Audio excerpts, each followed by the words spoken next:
আসসালামু আলাইকুম রহমতুল্লাহি বারাকাতুহু। আমরা আজকে যাব হচ্ছে কুবা মসজিদে। এটা হচ্ছে রাসূলুল্লাহ সাল্লাল্লাহু আলাইহি সাল্লামের নিজের হাতে গড়া মসজিদ।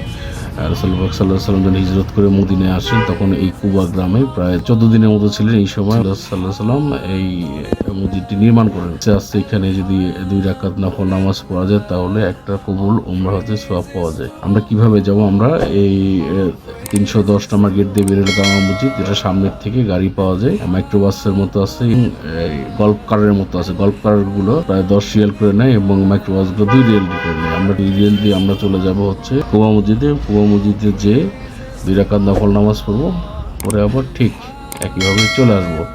এবং আমরা যাব কখন? এটা হচ্ছে যে ঠিক ফজরের পরে, ফজরের নামাজ পড়ে রাসূলুল্লাহ সাল্লাল্লাহু আলাইহি ওয়াসাল্লাম সালাম দিয়ে আমরা বেরিয়ে চলে যাব। তাহলে কি হবে যে মাত্র ওয়াক্তের মধ্যে আমরা ট্রাভেল করে কুবা মসজিদে পৌঁছে যাব ইনশাআল্লাহ। আপনারা দেখছেন এখন কুবা মসজিদের ভিতরে এখানে হাজী সাহেবরা নামাজ পড়ছেন ২ রাকাত করে। যদি ভিডিওটা ভালো লাগে তাহলে লাইক কমেন্ট শেয়ার করে দেবেন যাতে সবাই ভিডিওটা দেখতে পারে। আসসালামু আলাইকুম ওয়া রাহমাতুল্লাহি ওয়া বারাকাতুহু।